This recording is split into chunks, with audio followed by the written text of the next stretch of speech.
Which Devil Wears Prada film does it better? Well, it depends on what you mean by better. The cast is back, but things have changed. More locations, a sprinkling of celeb cameos, bigger brand placements. But beyond the glitz and glam, both films tackle big questions around career, identity, power, and ethics. And with 20 years between them, there's a world of difference in what they're saying. Part 1: Success versus Survival. The Devil Wears Prada is a story of ascent. Its sequel is about survival. I'm going to make something of this job. When we meet Andy, the big question is, can she succeed at this job for a year? Can she make it? You could argue this is a survival story, and to a degree it is, but mostly for Andy, a young grad at her first job. This is a more personal, coming of age meets fish out of water story. And who hasn't experienced something like that or felt that way? It's easy to step into her shoes and root for her. We see who she has to become to thrive and the price she pays.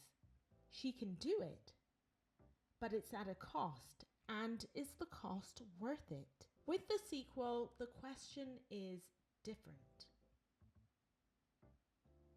Can Miranda, and by extension Runway, survive anymore?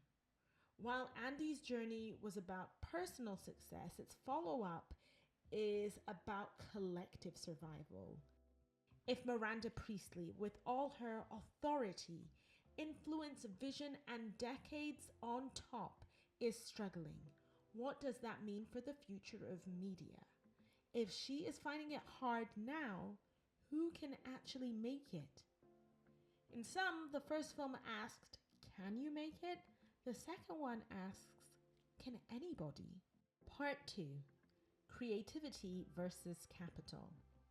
In the 2006 film, creative authority commands capital. It directs it. It shapes what happens to money and where it flows. Cost is a secondary or even tertiary concern. What matters is that things get done to Miranda's taste. Issue going well? Oh, yes, our best September ever. Great. Heard Miranda killed Autumn Jackets and pulled up the Sedona shoot. What's that costing me? About 300,000. Must have been some lousy jackets.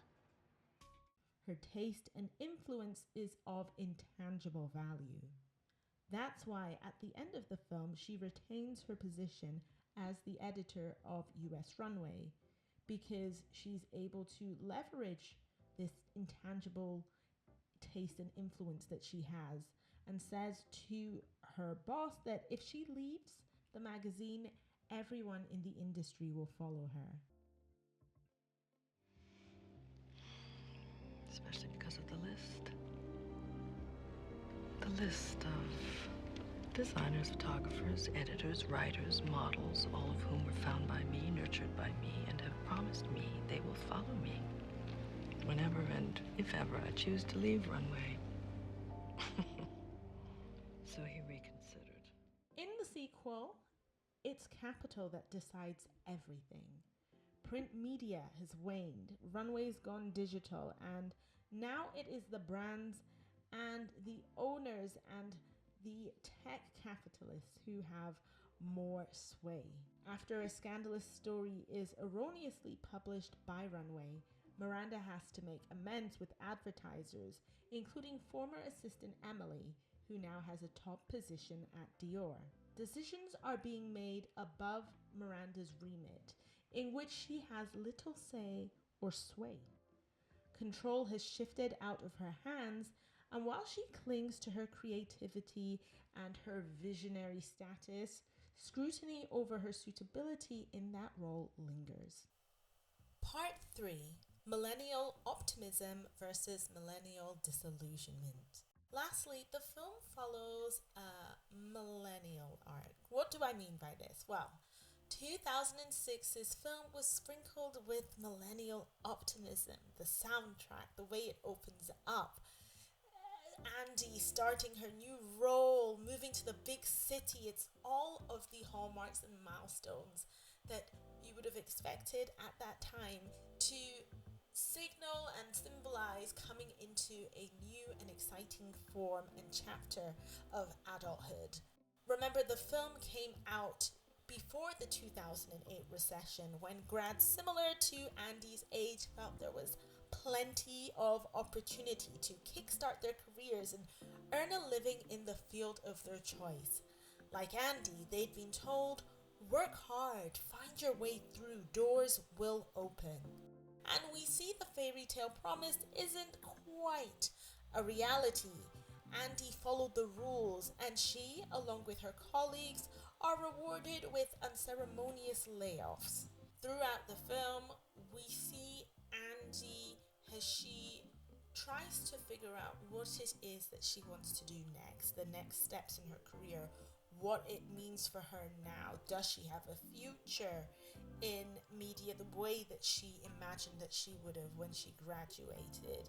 So she's grappling with all of these things. Even Miranda, who has successfully forged her own path and built up the institution of US Runway, finds her dream of lasting success is increasingly precarious at a time in her career where you would expect that that sort of status is cemented. Even though Miranda is not the millennial in this film, there is a sense of disillusionment. We see her grapple with who is it that she wants to be? What is her identity? Because these structural changes around who gets ownership and who has authority and voice clash with the ideals and the ways that she's been used to working. Love my job. It really, really parallels this sense of disillusionment that people speak about with this path that they had been sold from childhood. So, which film does it better? Well, if better means taking you on a character's journey and evolution, the first remains unbeaten. Why? It is a more intimate portrayal of someone figuring it out, in parallel with a seasoned pro who faces their own, less visible and personal challenges relating to parenting and marriage, and what it takes to balance those with a successful and thriving career at the top. If better means which one speaks to the challenges of navigating industries in flux and career existentialism, then the second one is the winner. Both films speak to the different dimensions of attaining and maintaining success, and what that looks like personally and structurally. The fashions and the comedic banter make for memorable moments. The enduring messages interwoven into these films give us something lasting to ponder beyond initial viewing.